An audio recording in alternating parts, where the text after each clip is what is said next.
And to think that I saw it on Mulberry Street by Dr. Seuss. Part 1.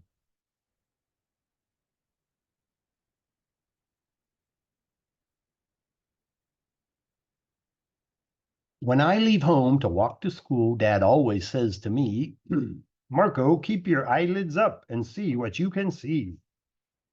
But when I tell him where I've been and what I think I've seen, he looks at me and sternly says, Your eyesight's much too keen. Stop telling such outlandish tales. Stop turning minnows into whales. Now, what can I say when I get home today? All the long way to school and all the way back, I've looked and I've looked and I've kept careful track. But all that I've noticed except my own feet was a horse and a wagon on Mulberry Street. That's nothing to tell of. That won't do, of course. Just a broken down wagon that's drawn by a horse. That can't be my story. That's only a start. I'll say that a zebra was pulling the cart. And that is a story that no one can beat when I say that I saw it on Mulberry Street. Yes, the zebra is fine, but I think it's a shame. Such a marvelous beast with a cart that's so tame. The story would really be better to hear if the driver I saw were a charioteer. A gold and blue chariot, something to meet, rumbling like thunder down Mulberry Street. No, it won't do at all. A zebra's too small. A reindeer is better. He's fast and he's fleet, and he'd look mighty smart on old Mulberry Street. Hold on a minute. There's something wrong. A reindeer hates the way it feels to pull a thing that runs on wheels. He'd be much happier instead if he could pull a fancy sled. A reindeer and sleigh. Say anyone could think of that. Jack or Fred or Joe or Nat. Say even Jane could think of that. But it isn't too late to make one little change. A sleigh and an elephant. There's something strange. I'll pick one with plenty of power and size, a blue one with plenty of fun in his eyes. And then, just to give him a little more tone, have a Raja with rubies perched high on a throne.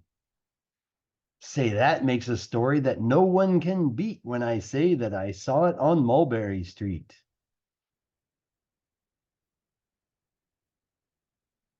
But now I don't know, it still doesn't seem right. An elephant pulling a thing that's so light would whip it around in the air like a kite. But he'd look simply grand with a great big brass band. A band that's so good should have someone to hear it, but it's going so fast that it's hard to keep near it. I'll put on a trailer. I know they won't mind if a man sits and listens while hitched on behind. But now, is it fair? Is it fair what I've done? I'll bet those wagons weigh more than a ton. That's really too heavy a load for one beast. I'll give him some helpers. He needs two at least. But now what worries me is this. Mulberry Street runs into Bliss. Unless there's something I can fix up, there'll be an awful traffic mix-up.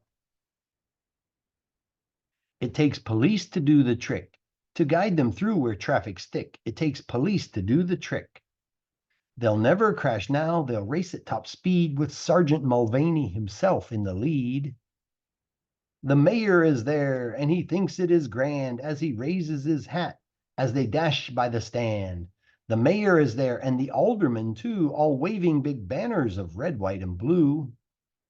And that is a story that no one can beat when I say that I saw it on Mulberry Street. With a roar of its motor, an airplane appears and dumps out confetti while everyone cheers. And that makes a story that's really not bad. But still, it still could be better. Suppose that I add a Chinese boy who eats with sticks, a big magician doing tricks, a 10-foot beard that needs a comb. No time for more, I'm almost home. I swung round the corner and dashed through the gate. I ran up the steps and I felt simply great, for I had a story that no one could beat, and to think that I saw it on Mulberry Street.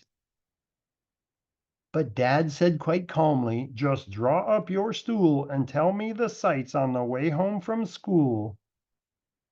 There was so much to tell, I just couldn't begin. Dad looked at me sharply and pulled at his chin. He frowned at me sternly from there in his seat. "Was there nothing to look at, no people to greet? Did nothing excite you or make your heart beat?" "Nothing," I said, growing red as a beet, "but a plain horse and wagon on Mulberry Street."